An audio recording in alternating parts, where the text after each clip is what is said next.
네, 우리 말씀 창세기 우리 한번 볼까요? 가인과 아벨을 보려고 합니다. 4장입니다.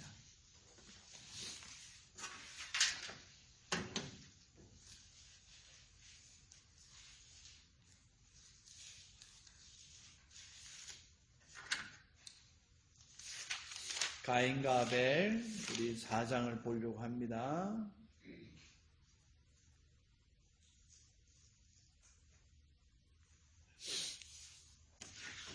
우리 한 절씩 같이 보려고 하는데요. 1절부터 우리 15절까지 한번 같이 한번 보겠습니다. 아담이 그 아내 하와와 동침하매 하와가 잉태하여 가인을 낳고 이르되 내가 여호와로 말미암아 득남하였다 하니라.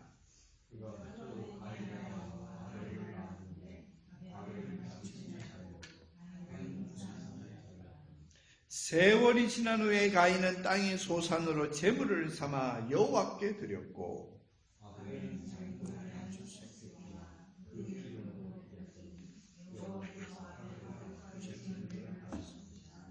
가인과 그 제물은 연락하지 아니하신지라. 가인이 심히 분하여 안색이 변하니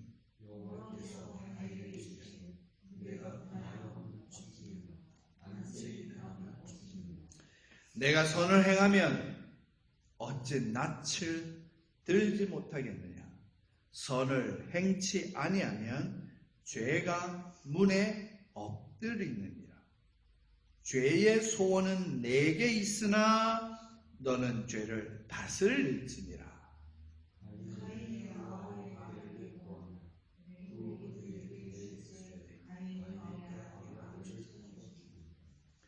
여호와께서 가인에게 이르시되 내 아우 아벨이 어디 있느냐. 그가 가로되 내가 알지 못하니이다. 내가 내 아우를 지키는 자니이까.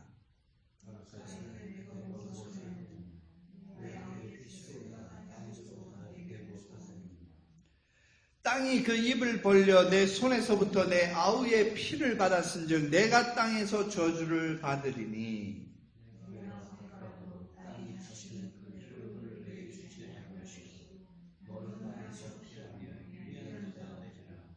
가인이 여호와께 고하되 내 죄벌이 너무 중하여 견딜 수 없나이다.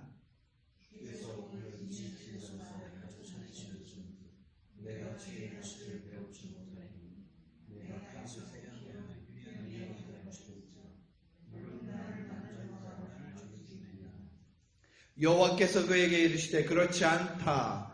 가인을 죽이는 자는 벌을 7배나 받으리라 하고 가인에게 표를 주사 만나는 누구에든지 죽음을 면케 하시니라. 아멘. 사실 이 말씀으로 묵상을 하면요, 거짓말 조금 포함해서 한 학기 강의가 나옵니다. 제가 요나서 1장 1절로 6주간 설교한 적이 있거든요. 물론 그 본문을 갖고 설교할 수는 없고, 아벳대의 아들 요나에게 여호와의 말씀이 임하니라. 1절이 딱 요거예요. 요거를 히브리어로 풀어서 한 6주간 설교를 한 적이 있는데요.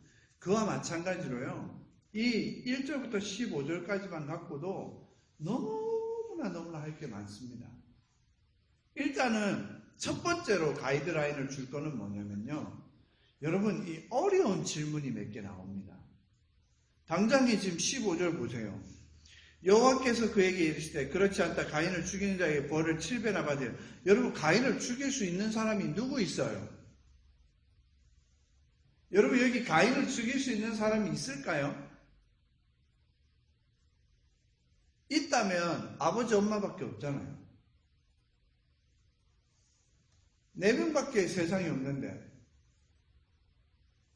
우리가 잘 아시는 하와와 아담, 가인과 아벨.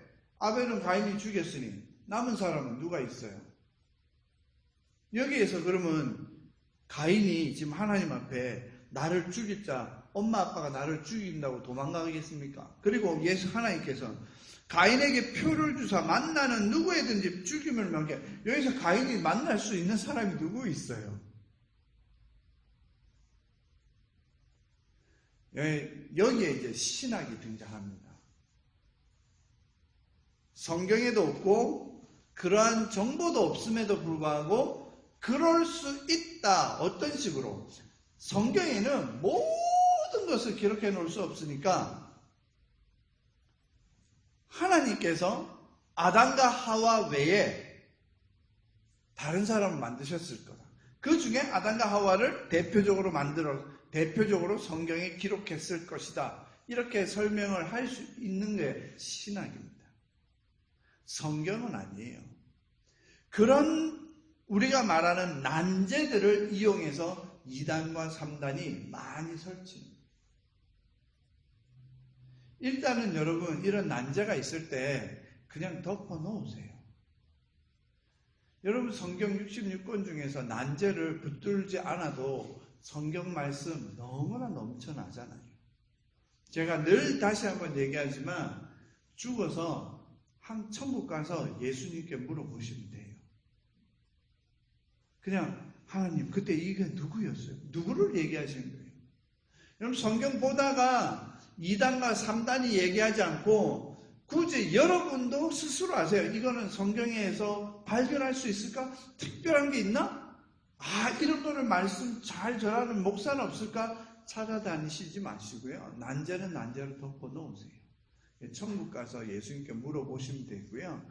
그런 난제들이 창세기에 많이 나옵니다.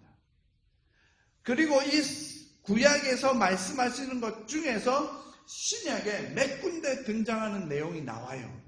그것들과 함께 연결되는 것 빼고는 여러분 죽었다 깨어나도 이게 무엇인지 답을 우리는 찾을 수 없습니다. 성경에서 말씀하지도 않았고 다른 책에서 이것을 증명해 줄 수 있는 증거 자료도 없기 때문에.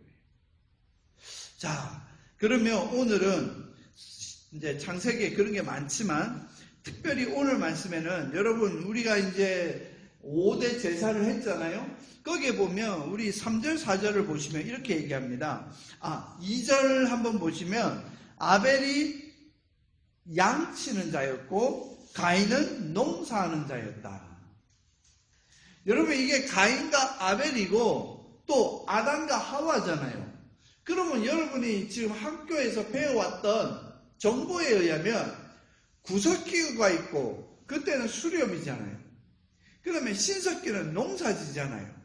그러면 여기에 보면 가축을 키우는 것은 농사 이후, 즉 신석기 중에서 후신석기, 즉 청동기 시대 이후거든요.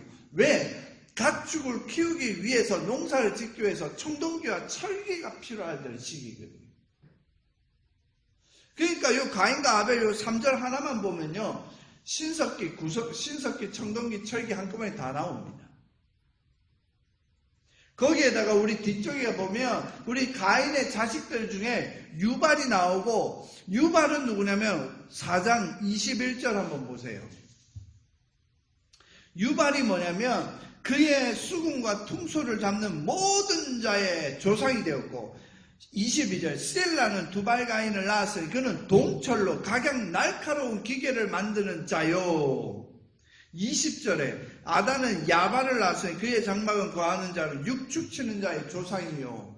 여러분 여기에 신석기, 구석기, 청동기, 철기 한꺼번에 싹 다 나오는 게 이게 뭔지 아세요? 여러분 우리 일반적으로 성경적으로 보는 세계사나 역사관이 전혀 성경하고 맞지 않습니다. 다릅니다. 걔네들은 진화론적인 개념에서 무언가 차근차근 진화론돼야 되잖아요. 여러분 전 세계에서 가장 진화론을 잘 신봉하는 박물관이요 스미소니언 박물관이에요. 스미소니언 박물관 가보세요. 옛날에 없었는데 요즘에 있잖아요. 두개골을 수백 개 갖다 해갖고 여긴 네안데르탈인, 여기는 또 그 호모사피엔스, 그 다음에 여기는 오스트랄로피테쿠스, 그 전시 쫙 해놨어요. 제가 16년 전에 처음 스미소니언 갔을 때 없었는데 돈을 받아가지고 돈을 열심히 먹고 그 다음에 이 미국 사람들이 정신없이 기부를 많이 해서 스미소니언이 전 세계 대표하는 진화론 대표하는 박물관으로 만들어지고 있어요. 걔네들 입장에서는 그럴 수 있어요. 그러나 성경적으로는 절대 그렇지 않다는 거 먼저 한번 얘기 드리고 나중에 기회가 되면 또 한번 얘기 드리겠습니다만은 오늘 제가 이 이야기를 한국 구약학회 회장님이 우리 교수님이셨어요. 교수님한테 말씀드렸더니 자기네들이 다시 연구해 보겠다. 맞네, 여기 철제기고 벌써부터 청동기하고 철기가 나눠질 수가 없어요. Anyway, 그런 이야기가 나누게 한번 하고 오늘 3절 4절 보시면 세월이 지난 후에 아벨은 양치는 자고 가인은 농사하는 자였는데 세월이 지난 뒤에 가인은 땅의 소산으로 제물을 삼아 여호와께 드렸고, 즉 우리가 일반적으로 말하는 소제하고는 다르지만 소제의 기본이 되는 농작물로 하나님께 예배를 드린다. 여러분, 이거는 정말로 다른 세상의 종교에서 발견할 수 없는 특별한 이야기라고, 즉 곡물로 제사를 드리는 그런 기초가 된 게 여기 맞아요. 너무나 잘 된 거죠. 그 다음에 4절에 가면 아벨도 자기가 뭐였어요? 양치는 자니까 다양적으로 양의 첫 새끼와 그 기름으로, 여러분 여기에 기름이라는 단어를 특별히 둔 거는 이때부터 하나님께서 향기로운 제물로 받아들일 때 이 기름을 태우는 거. 여러분 솔직히 단백질에 기름이 탈 때 가장 고소한 냄새 나잖아요. 그죠? 그러면서 뭐라고 해? 여호와께서 아벨과 그 제물을 연락하셨대요. 그런데 중요한 거는 5절을 보시면 가인과 그 제물은 연락하지 않았답니다. 저는 이거 고등학교 때 있고요, 충격이었어요. 이 단어를 보고요, 이 문장을 보고 저는 한 3, 4일 정도 너무나 고민에 빠졌어요. 왜 그랬을까요? 집사님 왜 그랬을까요? 제가 고등학교 때 왜 3, 4일간 고민에 빠졌을까요? 제 예배를 하나님이 안 받았을 거라는 생각이 팍팍팍팍 드는 거예요. 나 평생 예배 드려 왔는데 내가 가인처럼 예배 드린 게 많은 게 얼마나 많이 있겠어요. 그게 주마등처럼 지나가면서 내가 하나님 앞에 예배라고 드렸는데 하나님은 받지 않았은 예배가 너무 많이 생각이 나니까 두려워서요. 한 3, 4일은 정말로 덜덜덜 떨었어요. 겁나는 거예요. 나는요, 이 전까지는, 이 말씀 깨닫기 전까지는 내가 예배 드리면 당연히 하나님 받아주는 줄 알았어요. 그런데 가인이 드린 예배 하나님이 받지도 않고 연락하지도 않았다는 거예요. 이 사실에 제가 충격이었어요. 아벨처럼 다 받아주는 줄 알았지 가인처럼 예배를 안 받으실 수도 있다라는 이 생각이 너무 저에겐 충격이었어요.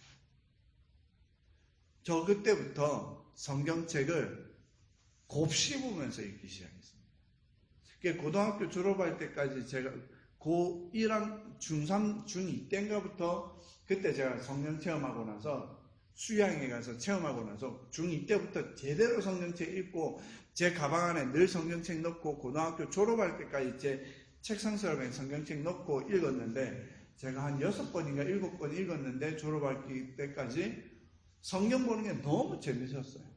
쉬는 시간마다 읽고 점심시간 때 읽고 애들이 놀리면 저 음악실이나 이런 데 미술실 같은 데 가서 읽고 혼자 성경을 보면서 이 한 단어 한 문장을 내가 곱씹었을 때에 거기서 오는 행복이 너무 있었던 거예요. 여러분 예배 다 하나님 받으신다고 생각하세요?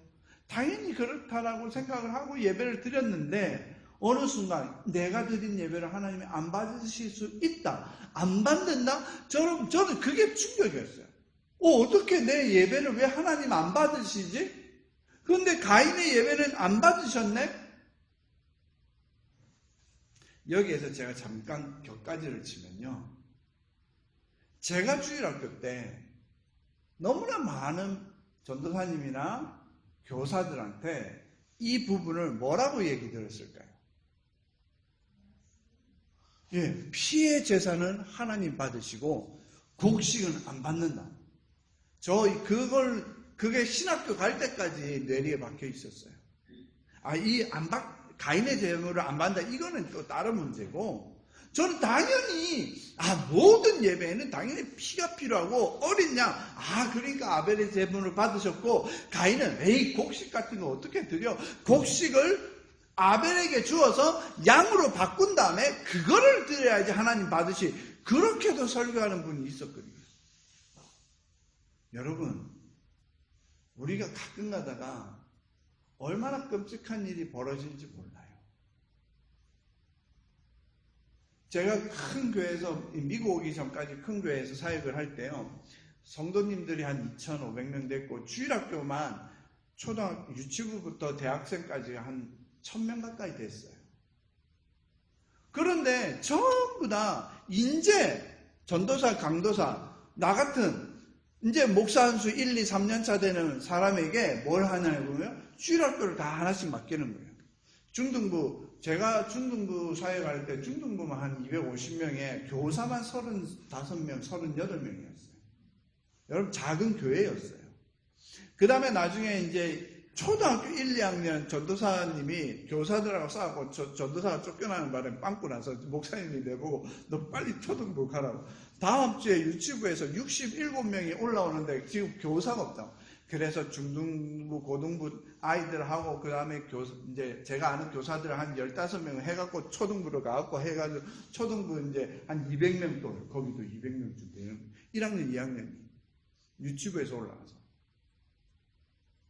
제가 왜 이야기를 하냐면요.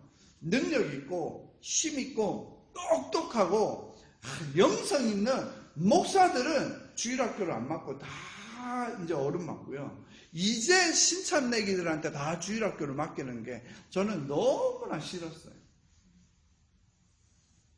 그건 아니지 않겠어요? 정말로 더 필요한 아이들인데. 제가 이제 큰 교회 만약에 다닙니다. 그러면 저는 한 달에 한 번은 당회에다 얘기해서 주일날 설교 전도사한테 맡기거나 부목사들한테 맡기고 저는 주일학교 가갖고 설교하는 거예요. 한 주는 주일학교 설교, 한 주는 중고등부 설교, 한 주는 이제 청년부. 이제 1월 달은 주일학교, 2월 달 이렇게 목회 계획도 세우고 있어요. 지금은 그럴 필요가 없지. 다 같이 예배 드려야 되니까요. 왜 그럴까요? 통일성 있고 진짜 내가 목회자면 이 어린아이들한테도 설교를 하고 고리타불하고 나이대가 안 맞고 하나님의 역사는 그런 거 없습니다. 여러분 그렇게 생각하시지 마세요. 그게 세상적인 판단이에요. 지금 우리 교회 작으니까 작으면 작은 대로 이제 구체적으로 언어적인 문제만 없으면 저는 우리 미국도 100년, 150년 주일학교 시스템이 생긴 게 몇 년도에 생긴 줄 아세요, 여러분? 주일학교라는 시스템 자체가 지금은 없으면 엄청나게 큰일 나고 교회 부흥에 절대적으로 필요하다. 그래서 전도사도 찾아야 되고 언어권 찾아야 되고. 여러분 언제부터 주일학교가 있는데? 신약교회 2000년 역사상 주일학교라는 시스템이 있었던 거는 겨우 100년도 안 돼요. 정확하게 얘기하면 40, 50년도 안 돼요, 여러분. 주일학교 따로 너희들은 따로 예배드리라? 이런 게 어디 있어요, 여러분? 1960년대, 70년대까지만 하더라도 모두 웬만한 미국 교회는 전부 다 주일학교 예배 같이 드렸어요. 엄마 아빠 다 같이 드렸어요.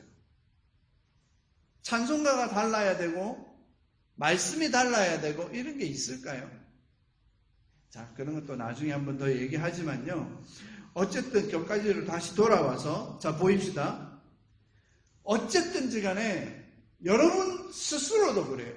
여러분 스스로도 그렇게 생각하거나 여러분의 자녀들에게 가르칠 때 잘못된 말씀을 충분히 가르칠 수 있어요. 엉뚱한 소리 하실 수 있어요. 그래서 성경 묵상하고 큐티하고 뜯어보는 그런 훈련이 필요합니다. 목사인 나만 하는 게 아니고요.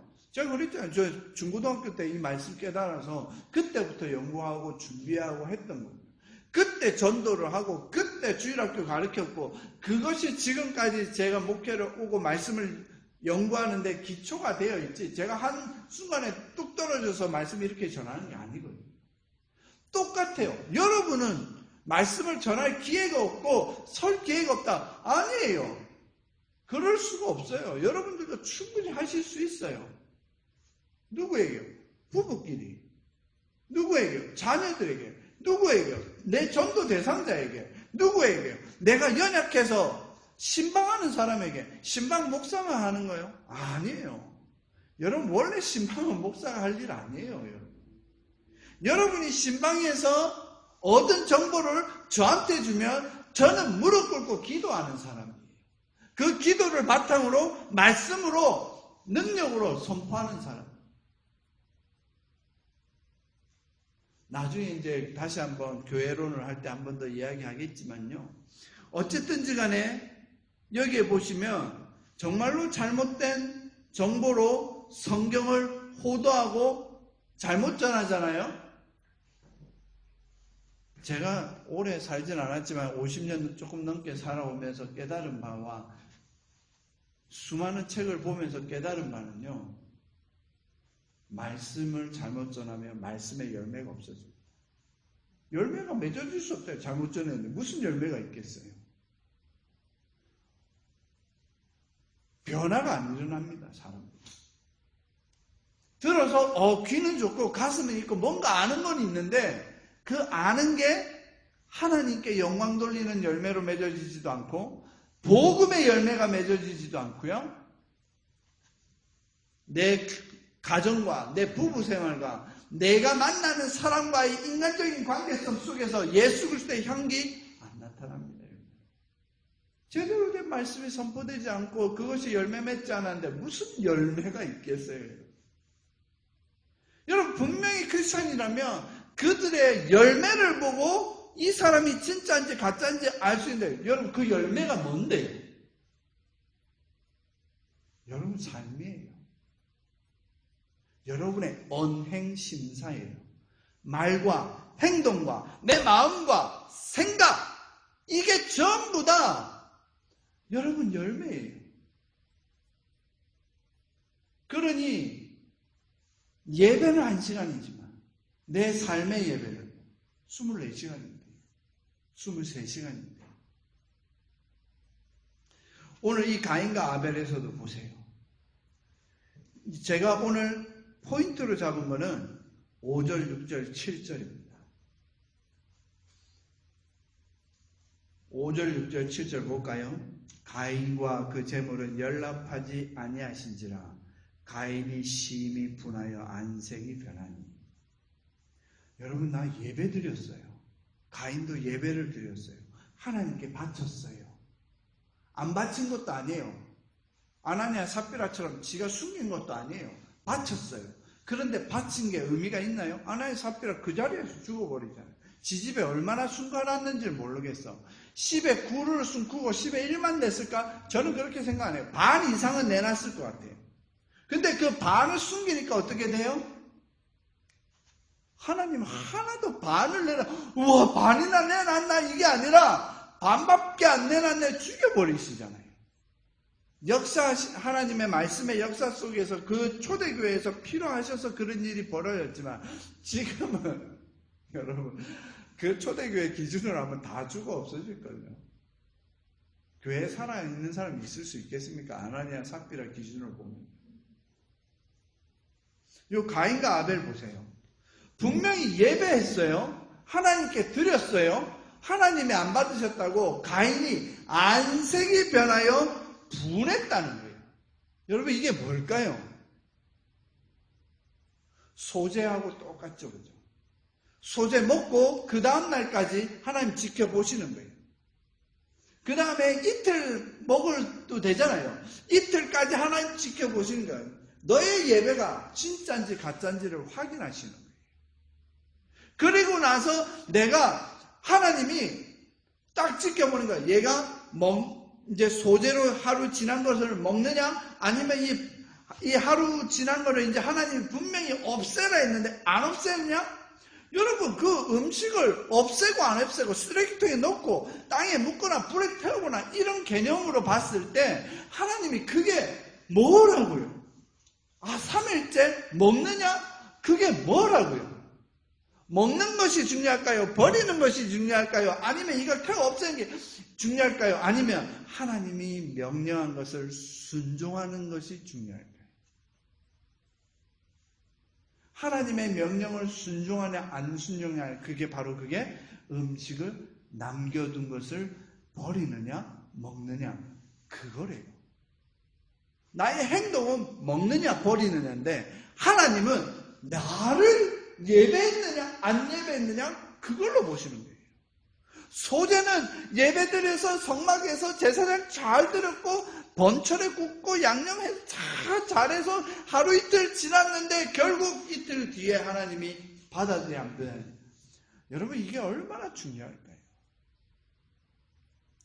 여기에서 어떤 말 하든, 여기에서 어떤 행동을 했든, 어떤 감동을 받았든, 어떤 결정을 내리고 내가 결단을 했든 그것이 내 삶에서 연결이 안 되면요, 하나님께 열매로 맺어지고 하나님의 말씀대로 결정되지 아니하면,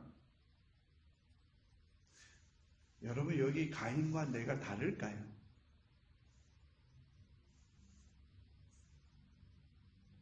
(6절에) 여호와께서 가인에게 이르시되 내가 분하여 함은 어찌미며 안색이 변함은 어찌미며. 와, 무섭습니다. 예배자가 자기 뜻대로 안 됐다고, 내 거 똑바로 안 해줬다고 이렇게 변질되는 거예요. 그러면서 이제 7절에 우리 하나님께서 결론을 내어주십니다. 우리 다 같이 한번 7절 한번 같이 읽어볼까요? 시작.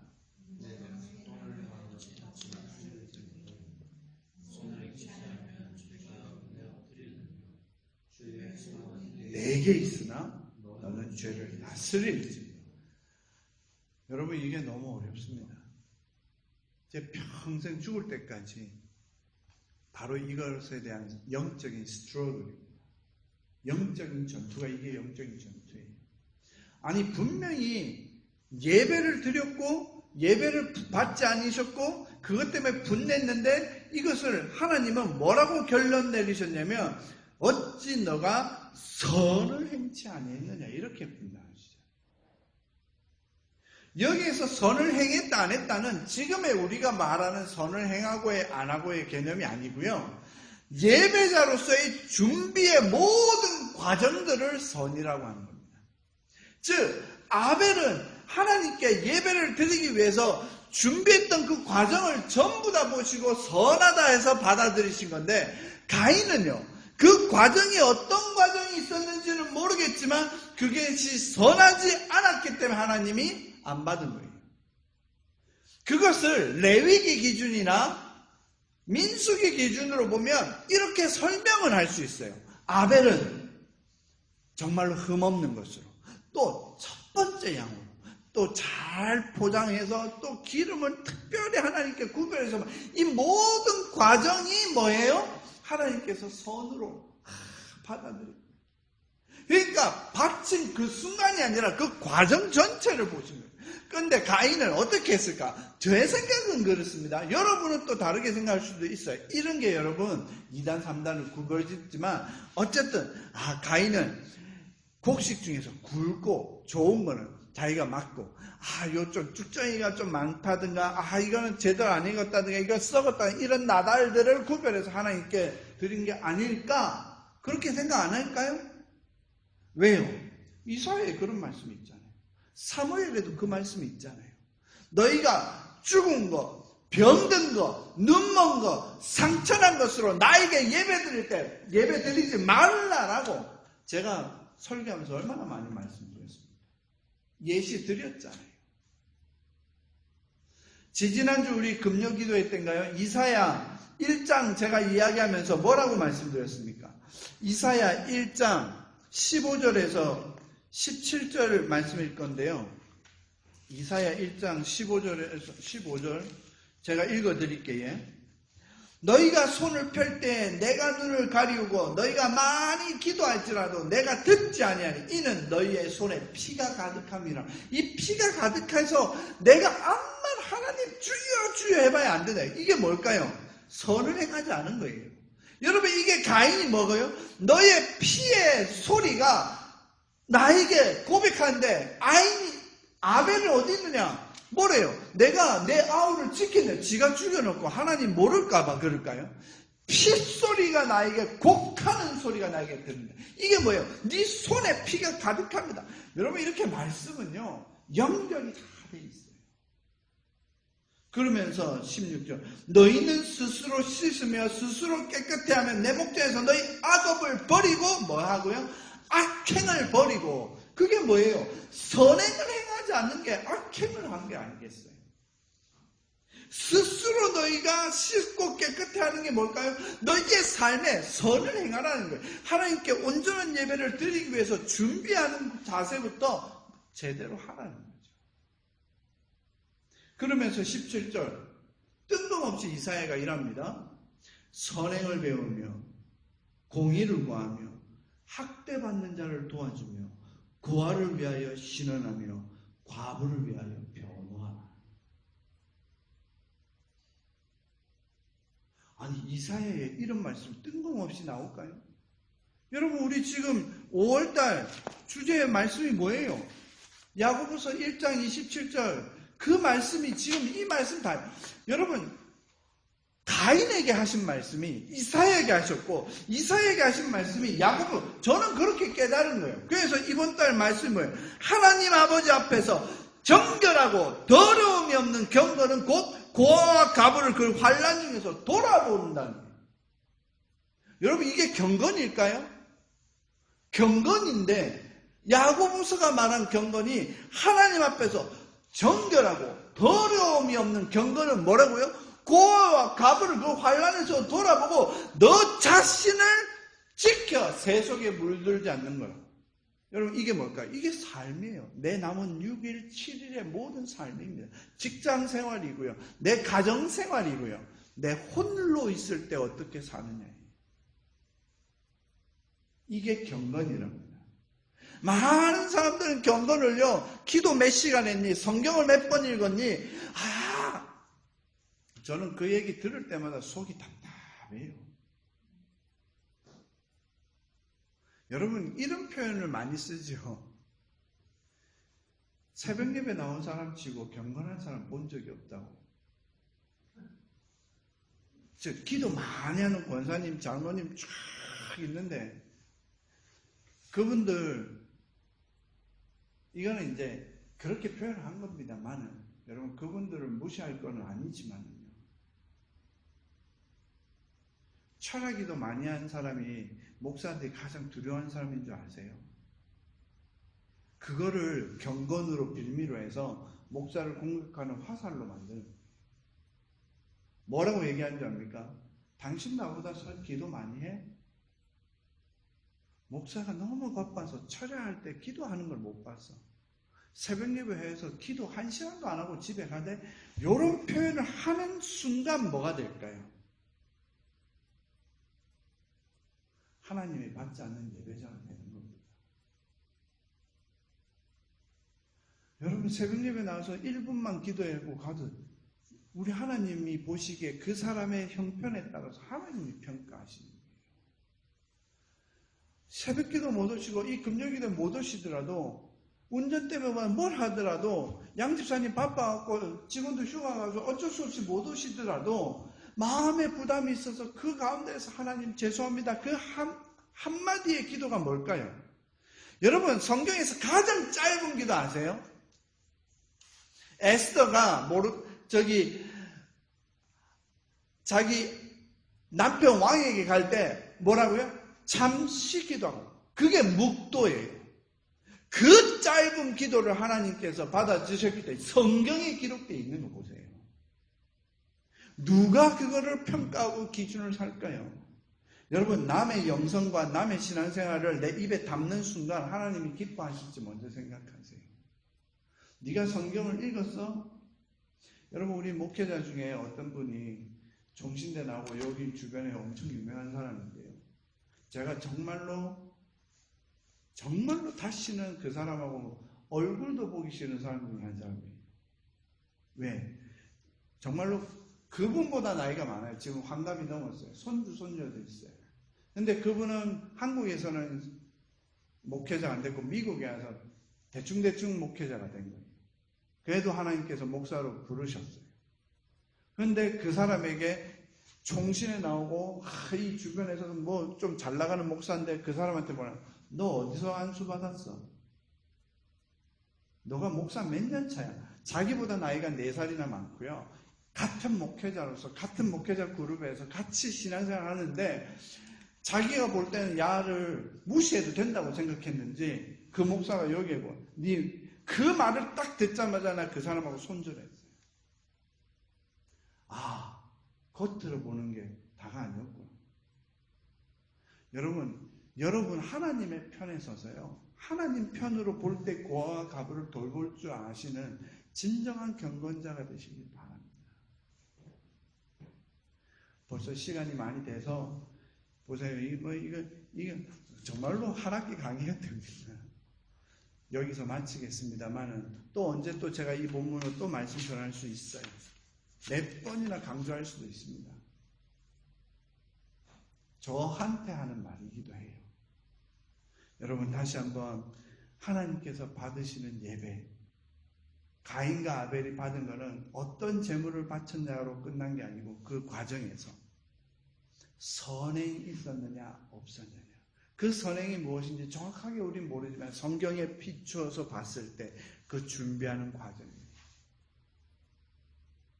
저도 사실 7시 40분에 여기 집에 도착했어요. 제가 지금 어디서 왔냐면요. 저 티모니움에, 혹시 아세요? 티모니움이 어디 있는지요? 루더빌 티모니움 75마일이에요. 제가 80마일로 밟아가지고 예배에는 늦지 말아야 되겠다. 열심히 뛰어와서 아침에 양복 이거 다 챙겨갔어요. 제가 지금 팬티 빼고는 지금 차 안에서 다 갈아입고 나왔어요. 근데 정말로 준비를 못했어요. 신발은 구두를 준비 못해요. 막 일하다 운동화. 내가 전화한다면서 깜빡했어요. 빨리 가야 된다고. 늦으면 안 된다고. 비가 오고 사고가 많이 나가지고 막혀가지고 일하다 내려왔어요. 오늘 늦으면 안 되는데. 그래도 20분 전에 와서 얼마나 행복한지 몰라요. 제가 차 안에서 기도하면서 감사 몇 번 감사했는지 몰라요. 저는 그걸 하나님이 보신다 봐요. 이 시간에 와서 늦지 않고 예배 인도자로서 선 게 아니라요. 이 예배를 준비하기 위해서 제가 오늘 아침 7시, 6시 일어날 때부터 지금까지 내 오늘 잡 리스트를 보면서 어떻게 할까 1분 1초 아끼려고 얼마나 했었는지 몰라요. 저 오늘 한 번도 걸어 다닌 적 없어요. 무조건 뛰었어요. 가방 메고, 제 가방이 20kg가 넘거든요. 20kg 들고 뛰고 물건 들고 나르면서 오늘 1분이라도 아껴서 빨리 교회 와야 된다. 그 하나 일념으로요. 저는 그게 하나님 받으신 예배에 다 드렸다고 봐요. 여러분 어떻게 사시는지 우리 하나님께서 보시잖아요. 그게 선행이라고 봅니다. 여러분 이 시간이 좀 많이 돼서 죄송한데 기도했으면 좋겠습니다.